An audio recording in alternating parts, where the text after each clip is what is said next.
আসসালামু আলাইকুম, স্বাগত জানাচ্ছি আরটিভির রাতের সংবাদে। আপনাদের সঙ্গে আছি আমি সিনথিয়া রহমান। আগামী 24 ঘন্টা দেশের সকল প্রকৌশল বিশ্ববিদ্যালয় কমপ্লিট শাটডাউন ঘোষণা করেছে শিক্ষার্থীরা। শাহবাগে সংবাদ সম্মেলনে কথা জানান আন্দোলনরত শিক্ষার্থীরা। এর আগে তাদের সঙ্গে অন্তর্বর্তী সরকারের 2 উপদেষ্টার বৈঠক সমাধান ছাড়াই শেষ হয়। সন্ধ্যায় রেল ভবনে হওয়া বৈঠকে উপদেষ্টা ফাজুল কবির খান ও সৈয়দা রিজওয়ানা হাসান উপস্থিত ছিলেন। শিক্ষার্থীদের পক্ষ থেকে 11 সদস্যের প্রতিনিধি দল অংশ নেয়। বৈঠকে গঠিত 7 সদস্যের কমিটির 5 জন অনুপস্থিত ছিলেন বলে জানানো হয়। বলেন, আগামীকাল পুরো কমিটি শিক্ষক ও প্রকৌশলীদের সঙ্গে আলোচনা হবে। যমুনা অভিমুখে যাত্রা অনভিপ্রেত উল্লেখ করে বলেন, পুলিশের প্রতিনিধি শিক্ষার্থীদের কাছে ক্ষমা চাইবেন। এদিকে শিক্ষার্থীরা জানান সহপাঠীদের সঙ্গে আলোচনা করে সিদ্ধান্ত জানাবেন। যেটা ইমিডিয়েট, যেটা আমরা এখনই আমরা করতে পারছি, যেটা আমরা করতে পারবো, কারণ আমাদের তো এখানে কমিটির মধ্যে 7 জন সদস্য আছে। আমরা 2 জন সদস্য তো বলতে পারি না যে আমরা এটা করলাম কি ওটা করলাম, এটা বলার সুযোগ নাই। তো ওই জন্য যেটা আমাদের পক্ষে করা সম্ভব সেটা হচ্ছে, আপনারা জানেন যে এই ঘটনাটার ইমিডিয়েট যে সূত্রপাত হয়েছে সেটা একটা রংপুরের একটা ঘটনা থেকে, নেস্কো বলে একটা কোম্পানিতে। তো সেখানে একটা জিডি করা হয়েছে। তো ও ছাত্রদের একটা দাবি ছিল, যারা আসছিল, যে এই দাবিটা এইটার ব্যাপারে ব্যবস্থা করার জন্য। তো আমরা এটা স্বরাষ্ট্র উপদেষ্টার সঙ্গে কথা বলেছি, পুলিশ প্রধানের সঙ্গে কথা বলেছি। তো এবং ওনারা বলছেন যে ওনারা এই যে জিডি করাছে এই জিডির ব্যাপারে ব্যবস্থা, এবং যার বিরুদ্ধে করা হয়েছে তাকে গ্রেফতারের জন্য তারা চেষ্টা করবে। এর আগে বিএসসি ও ডিপ্লোমা ইঞ্জিনিয়ারদের পেশাগত দাবির যৌক্তিকতা নিরূপণে গঠিত কমিটিকে প্রহসনের কমিটি আখ্যা দিয়ে বাতিলের দাবি জানিয়েছে প্রকৌশলী অধিকার আন্দোলন। একই সঙ্গে শিক্ষার্থীদের পেটানো পুলিশ সদস্যদের মাফ না চাওয়া পর্যন্ত রাজপথ না ছাড়ার ঘোষণা দেন তারা। দুপুরে সাউন্ড গ্রেনেড, টিয়ারশেল ও জলকামান নিক্ষেপ করে পুলিশ যমুনা অভিমুখে তাদের পদযাত্রা আটকে দেয়। অরণ্য গফুরের রিপোর্ট।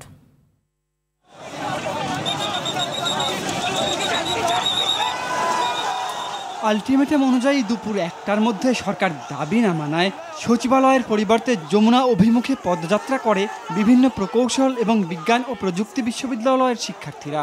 হোটেল ইন্টারকন্টিনেন্টাল পেরোনোর সঙ্গে সঙ্গে তাদের ছত্রভঙ্গ করতে সাউন্ড গ্রেনেড ছড়ে পুলিশ।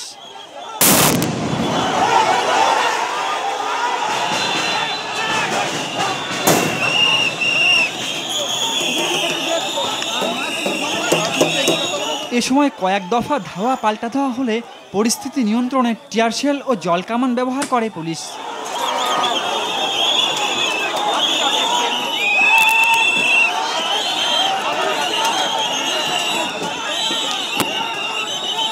পুলিশের লাঠিচার্জ ও শিক্ষার্থীদের ইটপাটকেলে উভয় পক্ষে আহত হন কয়েকজন। সংরক্ষিত এলাকায় মিছিল করায় পুলিশ অ্যাকশনে গিয়েছে বলে জানান রমনা জোনের ডিসি। হুট করে কথা বলতে বলতে দেখেছি একটা পক্ষ এই যে ইন্টারকন্টিনেন্টালের দিকে, যেটা যমুনার দিকে, এখানে দ্রুত ঢুকে যায় এবং মাননীয় প্রধান উপদেষ্টা বাসভবন অবধি চলে যায়। এরপরে আমরা ওখানে বাধা দিয়ে ওখান থেকে আমরা আস্তে আস্তে ডিসপাস করা শুরু করি। এদিকে প্রকৌশলীদের আন্দোলনের পরিপ্রেক্ষিতে একটি কমিটি গঠন করেছে সরকার। বিএসসি ইঞ্জিনিয়ারদের দাবি একজন, গ্র্যাজুয়েট ইঞ্জিনিয়ারদের দাবি একজন, আর ডিপ্লোমা ইঞ্জিনিয়ারদের দাবি ভিন্ন।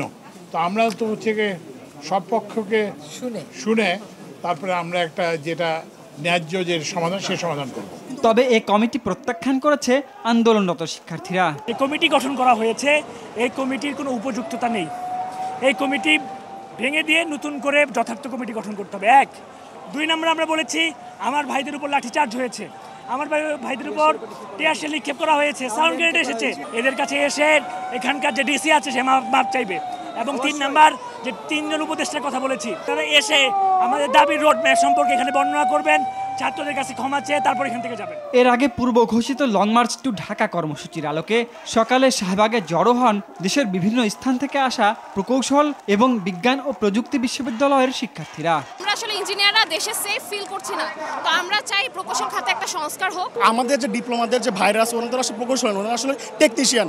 তো এখন আসলে এই পদটা স্পেসিফিকলি কি প্রকৌশলীদের জন্য কি রাখা উচিত না? অরণ্য গফুর, আরটিভি, ঢাকা। এদিকে শাহবাগে প্রকৌশল বিশ্ববিদ্যালয়ের শিক্ষার্থীদের ওপর হামলার প্রতিবাদে ঢাকা রাজশাহী মহাসড়ক অবরোধ করে বিক্ষোভ করেছে রাজশাহী প্রকৌশল বিশ্ববিদ্যালয় রুয়েটের শিক্ষার্থীরা। দুপুর থেকে বিকেল 6টা পর্যন্ত এই কর্মসূচি পালন করে তারা। সে সময় তালাইমারি সড়কে জরুরি সেবা ছাড়া সব ধরনের যানবাহন চলাচল বন্ধ থাকে। শিক্ষার্থীরা জানান, নবম গ্রেডে ডিপ্লোমা ইঞ্জিনিয়ারদের জন্য বিদ্যমান 33% কোটা বাতিল করে মেধার ভিত্তিতে নিয়োগ নিশ্চিত করতে হবে। এছাড়াও শাহবাগের শিক্ষার্থীদের উপর পুলিশি হামলার সাথে জড়িতদের দৃষ্টান্তমূলক শাস্তি দাবি জানান তারা।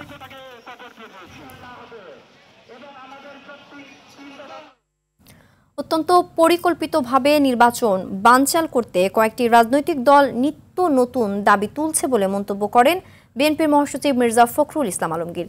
দুপুরে প্রেস ক্লাবে এক আলোচনা সভায় তিনি অভিযোগ করেন, সরকারের ভেতরের একটি মহল গণতন্ত্রের পক্ষের শক্তিকে ঠেকানোর চেষ্টা করছে।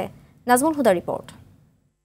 সর্বজন শ্রদ্ধেয় সাবেক প্রধানমন্ত্রী কাজী জাফর আহমদের 10ম মৃত্যুবার্ষিকী উপলক্ষে আলোচনা সভার আয়োজন করে ভাসানী জনশক্তি পার্টি। অনুষ্ঠানে প্রধান অতিথির বক্তব্যে বিএনপি মহাসচিব মির্জা ফখরুল ইসলাম আলমগীর বলেন, ফ্যাসিবাদী শাসন ব্যবস্থা থেকে গণতান্ত্রিক উত্তরণে কাজ করছে বিএনপি।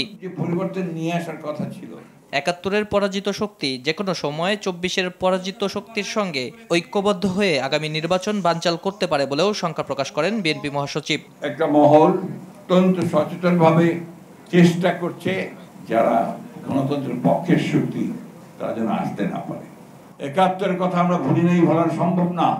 অনেক প্রচেষ্টা চলছে এটাকে ভুলে যাওয়ার, কিন্তু সেটা বলা সম্ভব নয়। যারা সেদিন সহযোগিতা করেছে তারাই আজকে বড় বড় কথা। মির্জা ফখরুল বলেন, যে কোনো ষড়যন্ত্র থেকে বাংলাদেশকে রক্ষায় সবাইকে সজাগ থাকতে হবে। দিল্লিতে বসে তিনি 2,500 কোটি টাকা ইতিমধ্যে দিয়ে দিয়েছেন এবং পরিকল্পনা করেছেন যে কিভাবে ওই টাকাকে ব্যবহার করে তারা বাংলাদেশে নির্বাচন বন্ধ করবে এবং হাসিনাকে আবার দেশে ফিরিয়ে আনবে। জটিলতা না বাড়িয়ে সংস্কার কাজ শেষ করে ঘোষিত সময়ে নির্বাচন আয়োজনে চূড়ান্ত ব্যবস্থা নিতে সরকারের প্রতি আহ্বান জানান বিএনপির এই শীর্ষ নেতা। 3 মাসের মধ্যেই জাতীয় সংসদের নির্বাচন দিন। নাজমুল হুদা, RTV, ঢাকা। 24-এর গণঅভ্যুত্থানে জামালপুরে আহত এবং নিহতদের পরিবারের পাশে দাঁড়িয়েছেন বিএনপির ভারপ্রাপ্ত চেয়ারম্যান তারেক রহমান। বুধবার তার পক্ষ থেকে নগদ অর্থ অটোরিকশা হস্তান্তর করা হয়। অনুষ্ঠানে বিএনপি নেতারা বলেন, গণতন্ত্র ও মানবতা প্রতিষ্ঠায় তারেক রহমান অনুকরণীয় দৃষ্টান্ত তৈরি করছেন। মানবিক বাংলাদেশ বিনির্মাণের লক্ষ্যে দুর্গম পথ পাড়ি দিয়ে বিএনপি দেশের বিভিন্ন অঞ্চলে ছুটে চলবে বলেও জানান নেতারা। রুদ্র রফিকের রিপোর্ট, জানাচ্ছেন আলওয়ান খান। 24-এর গণঅভ্যুত্থানে আহত ও নিহতদের পরিবারের সদস্যদের মাঝে বিএনপির ভারপ্রাপ্ত চেয়ারম্যানের নির্দেশনায় নগদ অর্থ ও অটোরিকশা বিতরণ করে আমরা বিএনপি পরিবার। বুধবার দেওয়ানগঞ্জ গার্লস হাই স্কুলে আনুষ্ঠানিকভাবে এসব বিতরণ করা হয়। অনুষ্ঠানের শুরুতে কথা বলেন গণ অভ্যুত্থানে আহত ও নিহতদের পরিবারের সদস্যরা। দাবি জানান নারকীয় এই হত্যাযজ্ঞের দ্রুত বিচারের।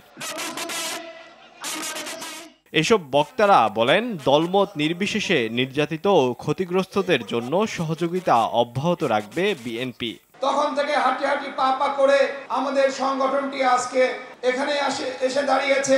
অনুষ্ঠানে বিএনপির সিনিয়র যুগ্ম মহাসচিব বলেন, মানবতার দৃষ্টান্ত তৈরি করতেই দলের ভারপ্রাপ্ত চেয়ারম্যানের নির্দেশনায় আমরা বিএনপি পরিবার সংগঠনের সৃষ্টি। 72 থেকে 75 যে জাতি তলাবিহীন ঝুড়ি নামে আখ্যায়িত লাভ করেছিল, সারা বিশ্বে সারা দুনিয়ায় সেই জাতি নিজের পায়ে দাঁড়িয়েছিল, সেই জাতি চাল রপ্তানি করেছিল, সেই জাতি শক্তিশালী জাতি হিসেবে আত্মপ্রকাশ করেছে।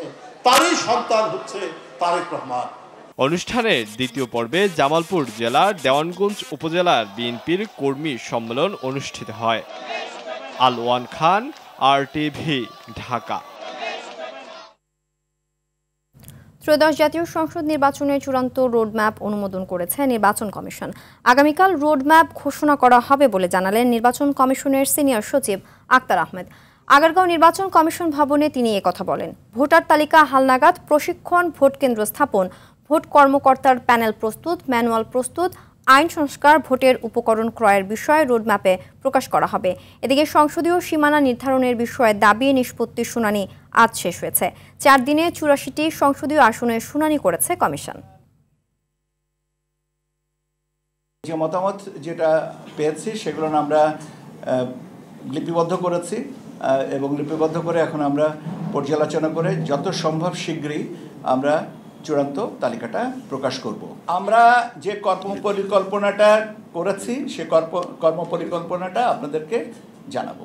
আগামীকালকে আমি আপনাদেরকে আরো অনেক কিছু বলার সুযোগ পাবো। তত্ত্বাবধায়ক সরকার নিয়ে কার্যকর সমাধান চায় আপিল বিভাগ, যাতে এটি বারবার বিঘ্নিত না হয় বলে অভিমত দেন প্রধান বিচারপতি রেফাত আহমেদ। আর অ্যাটর্নি জেনারেল বলেন, ভূতের মুখে রাম নাম উঠেছে। শেখ হাসিনা নিজেও এখন তত্ত্বাবধায়ক সরকার চাচ্ছেন। তত্ত্বাবধায়ক সরকার ব্যবস্থা বাতিলের রায় প্রসঙ্গে এমন মন্তব্য করেন তারা। জিএম মাহমুদের রিপোর্টে বিস্তারিত। 1996 সালে ত্রয়োদশ সংশোধনীর মাধ্যমে সংবিধানে তত্ত্বাবধায়ক সরকার ব্যবস্থা অন্তর্ভুক্ত হয়। 2011 সালে তা বাতিল করে আপিল বিভাগ। এ রায় পুনর্বিবেচনা চেয়ে বিএনপি ও জামায়াত এবং কয়েকজন বিশিষ্ট নাগরিকের করা আবেদনের রিভিউ শুনানি হয় বুধবার। প্রধান বিচারপতি ডক্টর সৈয়দ রেফাত আহমেদের নেতৃত্বাধীন পূর্ণাঙ্গ আপিল বেঞ্চ শুনানি শেষে তত্ত্বাবধায়ক সরকার ব্যবস্থা বাতিলের রায়ের বিরুদ্ধে আপিলের অনুমতি দেয়। রিভিউ গ্রাউন্ডের উপর এ শুনানির জন্য 21 অক্টোবর দিন ঠিক করা হয়। এ প্রসঙ্গে বিএনপির আইনজীবী জয়নুল আবেদিন বলেন, এ রায় শুধু বিচার বিভাগ নয়, মানুষের অধিকারকে ধুলোয় মিশিয়ে দিয়েছে। এই জাজমেন্টটা আপিল বিভাগের যে রুলস আছে সেই রুলসের ভায়োলেশন মোতাবেক জাজমেন্টটি দিয়েছে এবং এই শিডিউল মোতাবেকই এই আদালতের এখতিয়ার আছে ওই জাজমেন্টটাকে নকডাউন করার। জামাতের আইনজীবী শিশির মনির বলেন, এ রায়ই স্বৈর শাসকের জন্ম দিয়েছে। আমরা দৃঢ়ভাবে বিশ্বাস করি, যদি তত্ত্বাবধায়ক সরকার ব্যবস্থা চালু থাকতো, বাংলাদেশে ফ্রি ফেয়ার নির্বাচন ব্যবস্থা চালু থাকতো, তাহলে কারো পক্ষেই স্বৈর শাসক হয়ে ওঠা সম্ভব ছিল না। এ প্রসঙ্গে অ্যাটর্নি জেনারেল জানান, এ রায়ের মাধ্যমে সাংবিধানিক প্রতিষ্ঠানগুলো ধ্বংস করা হয়েছে, তাই আপিল বিভাগে রায়টি বাতিল হবে প্রত্যাশা তার। ত্রয়োদশ সংশোধনের যে রায়, এটা একটা অন্তরায়, এটা ক্যান্সারের মতো আছে। এইটা আমাদের আইনের বই থেকে বের হওয়া দরকার। এই রায় বাতিল হওয়া দরকার, এবং যদি বাতিল হয় তাহলে বাংলাদেশের গণতন্ত্র সুসংহত করার ক্ষেত্রে একটি ঐতিহাসিক পদক্ষেপ হবে। GM Mahmud, RTV, Dhaka. Chief প্রসিকিউটরের সূচনা বক্তব্য উপস্থাপনের মধ্য দিয়ে শুরু হলো জুলাই আন্দোলনের প্রথম শহীদ আবু সাইদ হত্যা মামলার আনুষ্ঠানিক বিচার কাজ। কাল শুরু হবে সাক্ষ্য গ্রহণ। বিচারপতি নজরুল ইসলাম চৌধুরীর নেতৃত্বাধীন 3 বিচারপতির আন্তর্জাতিক অপরাধ ট্রাইব্যুনাল 2 আজকের বিচারিক কার্যক্রম শেষে এর নির্দেশনা দেয়। গত 6 আগস্ট মানবতা বিরোধী অপরাধের এ মামলায় আনুষ্ঠানিক অভিযোগ গঠন করে বিচার শুরুর নির্দেশ দেয় ট্রাইব্যুনাল। সকালে এ মামলার 30 আসামির মধ্যে গ্রেফতার 6 জনকে ট্রাইব্যুনালে হাজির করা হয়। সূচনা বক্তব্যের সময় এজলাসে শহীদ আবু সাইদের বাবা মকবুল হোসেন উপস্থিত ছিলেন।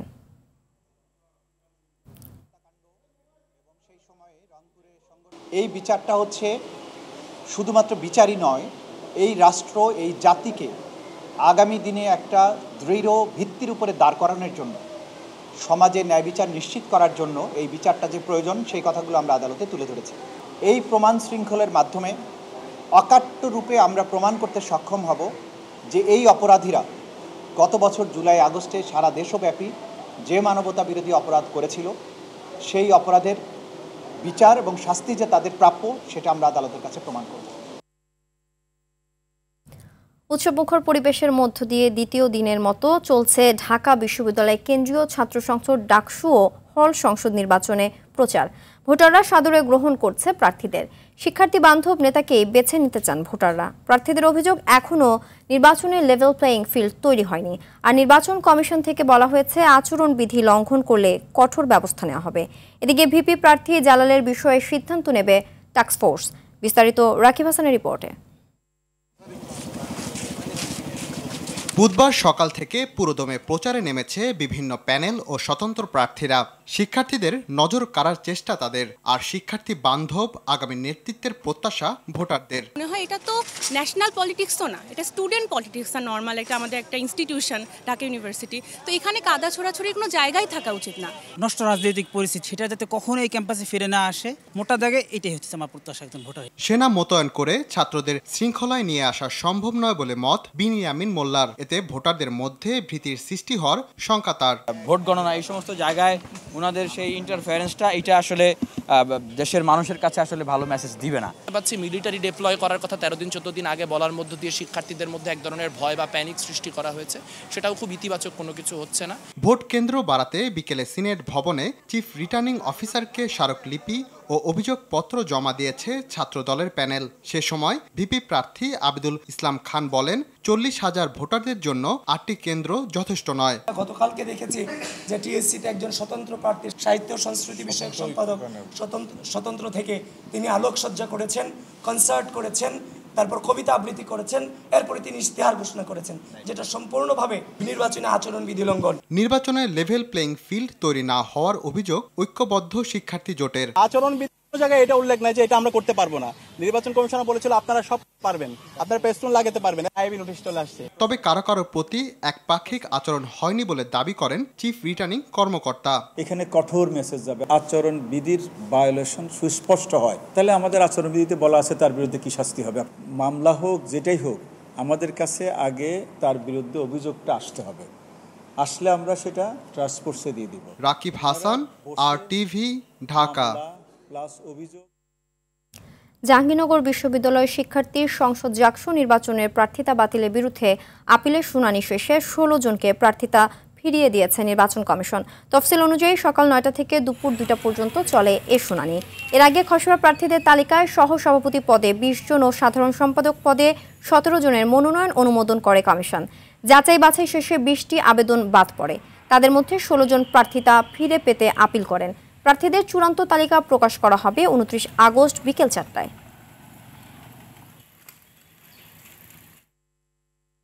রাজশাহী বিশ্ববিদ্যালয় কেন্দ্রীয় ছাত্র সংসদ রাকসু ও হল সংসদ নির্বাচনের নতুন তফসিল ঘোষণা করেছেন প্রধান নির্বাচন কমিশনার অধ্যাপক F নজরুল ইসলাম। তফসিল অনুযায়ী 15 সেপ্টেম্বরের পরিবর্তে ভোট হবে আগামী 28 সেপ্টেম্বর।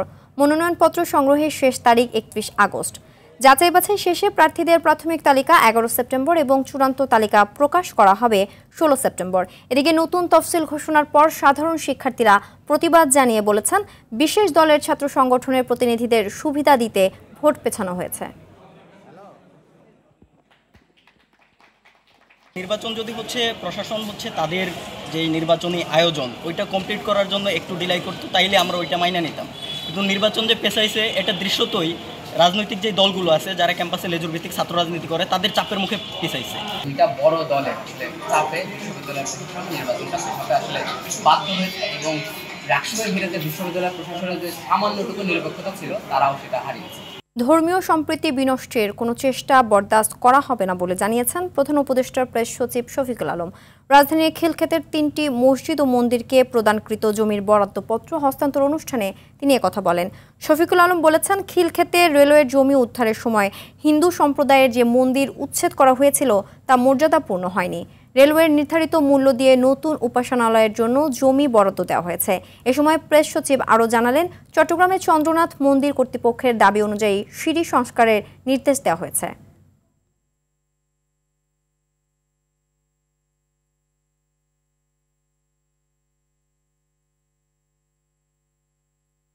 কক্সবাজারের টেকনাফের নাফ নদীর মোহনা ও বঙ্গোপসাগর থেকে নতুন করে 3 দফায় 18 বাংলাদেশি জেলেকে ধরে নিয়ে গেছে মিয়ানমারের সশস্ত্র বিদ্রোহী গোষ্ঠী আরাকান আর্মি। নাইখংদিয়ার শাহপরীর দ্বীপ এবং সেন্ট মার্টিন উপকূল থেকে ট্রলার সহ তাদের অপহরণ করা হয়।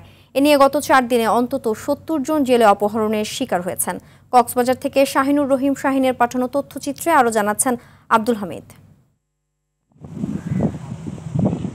কক্সবাজারের মিয়ানমার সীমান্তবর্তী নাফ নদী ও বঙ্গোপসাগরের তীরবর্তী এলাকায় মূর্তিমান আতঙ্ক হয়ে উঠেছে আরাকান আর্মি। গেল 4 মাসে অন্তত 70 জেলেকে অপহরণ করে নিয়ে গেছে তারা। ট্রলার মালিক ও স্থানীয়রা বলছেন, রাখাইনের নিয়ন্ত্রণ নেওয়ার পর থেকে বাংলাদেশের জলসীমায় প্রবেশ করে জেলেদের আটকের পাশাপাশি মাছ, ট্রলার ও জাল লুট করছে আরাকান আর্মি। আরাকান আর্মির জন্য আমাদের জন্য অনেক আতঙ্ক হয়ে গেছে, যেহেতু নদীর মধ্যে জাল মারতে হলে বাংলাদেশ সীমান্তে শিষ্টবুনি আমাদের জেলেদেরকে ধরে নিয়ে যায়। আমি ধরে গিয়ে আর তো জাল মারা বাদার ইনকাম করা এখনই খেয়ে নাই। আমাদেরকে ওখানে নিয়ে যা, আর এদের কাছ থেকে কোনো খবর দিলে এরা এলো করে না। এটা অনেক বুট এখনো আছে নগল দিয়া, ওখানে আরকার আর্মিদের দৌড়ায় হতো ওখানে যেতে পারে নাই। জেলা প্রশাসক মোহাম্মদ সালাউদ্দিন জানান সংশ্লিষ্টদের সঙ্গে এ বিষয়ে আলোচনা চলছে। আর অপহরণকৃত জেলেদের উদ্ধারে দ্রুত ব্যবস্থা নেওয়ার কথা জানান টেকনাফ উপজেলা নির্বাহী কর্মকর্তা এহসান উদ্দিন। টহল বৃদ্ধি করতে বলেছে কোস্টগার্ডকে, টহল বৃদ্ধি করছে, খুব শীঘ্রই আর ফিরে আনার জন্য সবাই চেষ্টা করছে। যারা মাছ ধরবেন তারা বাংলাদেশের জলসীমার মধ্যে মৎস্য আহরণ করবেন, বারংবার সতর্ক করছি এবং তাদের কাছ থেকে আমরা সহযোগিতা প্রার্থনা করছি। মাছ ধরার সময় সীমানা অতিক্রমের ফলে বারবার ঘটছে অপহরণের ঘটনা, বলছেন বিজিবির এই কর্মকর্তা। নদীতে আসলে সীমান্ত রেখাটা ডিফাইন করা খুব ডিফিকাল্ট। আমাদের জেলে ভাইদেরকে অনুরোধ করব যে মাছ ধরার সময় মিয়ানমার সীমান্তে যেন তারা প্রবেশ না করে। আব্দুল হামিদ, RTV। 3 ম্যাচের T20 সিরিজ খেলতে বাংলাদেশে আসলো নেদারল্যান্ডস ক্রিকেট দল। বুধবার সকালে হযরত শাহজালাল আন্তর্জাতিক বিমানবন্দরে পা রাখে ডাচ ক্রিকেটাররা। সেখান থেকে দুপুরে সিলেটে চলে যায় স্কট এডওয়ার্ডসের দল। দ্বিপাক্ষিক সিরিজ খেলতে এবারই প্রথম আসলো নেদারল্যান্ডস। আগামী 2 দিন ম্যাচ ভেন্যুতে অনুশীলন করবে দলটি। এরপর 30 আগস্ট অনুষ্ঠিত হবে সিরিজের প্রথম ম্যাচ। বাকি 2টি ম্যাচ 1 ও 3 সেপ্টেম্বর। সবগুলো ম্যাচই সিলেট আন্তর্জাতিক স্টেডিয়ামে অনুষ্ঠিত হবে সন্ধ্যা 6টায়।